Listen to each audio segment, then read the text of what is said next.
Welcome to the way to build wealth. I'm Ethan Bloch, and let's learn how to build some wealth on a Friday. Fancy Friday, as you can probably tell by my super spiffy tie over here. Nice collared shirt. Yeah, fancy Friday. If you have any ties or things you would like me to wear on the show, sorry, something's in the eye, send it all in. I'm not bashful. I wear just about anything.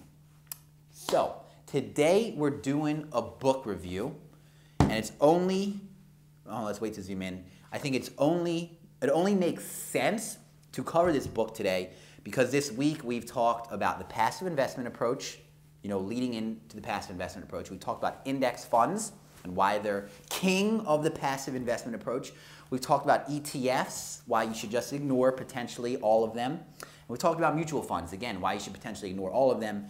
And a lot of that I was harnessing in these episodes, a large portion of that, or a good majority, was basically taken or converted from this book right here.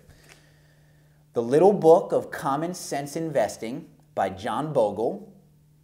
I'm going to reserve my thoughts on the book and recommendation of the book until the end of the episode. But let's talk about John, Mr. Bogle, for a minute.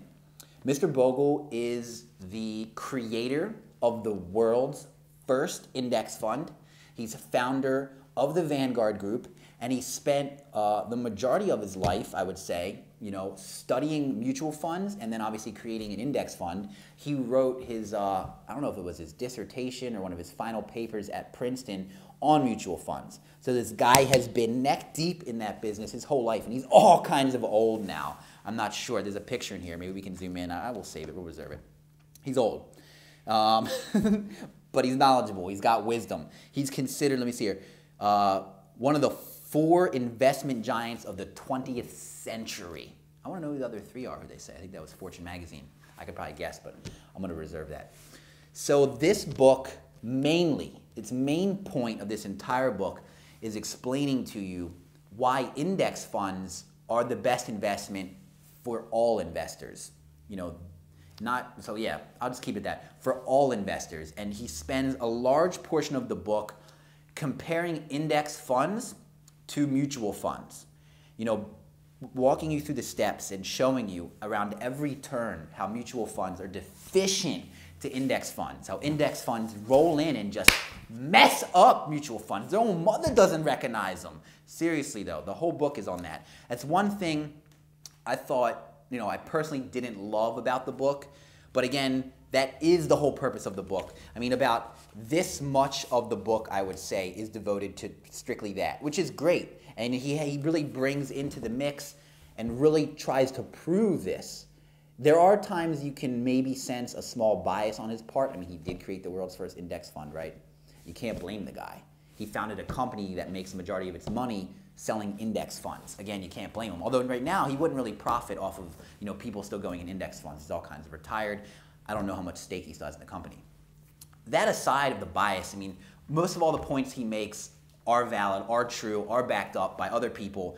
And the thing I thought was the best thing in the book, and it was so smart that he did this, and I'm sure he knew that ahead of time, was at the end of every chapter, he has a section called "Don't Take My Word for It," and he literally quotes people at the end of every chapter, whether it's Buffett, Charlie Munger, Greg Mankiel, Paul Samuelson. I'm probably butchering some of these names to some degree. I have problems reading. Quotes them in the sense where they're all supporting his view of index funds, his view on capitalism to a large degree, and his view on investing in the stock market. And that's one of the biggest bangs for the buck you get with this book. I mean, that really brings the lightning. I'm trying to lightning. I need some batteries maybe. That really brings the lightning on the book. I would recommend it. I think the book's only 13, 14, 15, 16 bucks on Amazon. We'll link it up down there. Going into the passive investment approach, the book is big print. It's pretty short.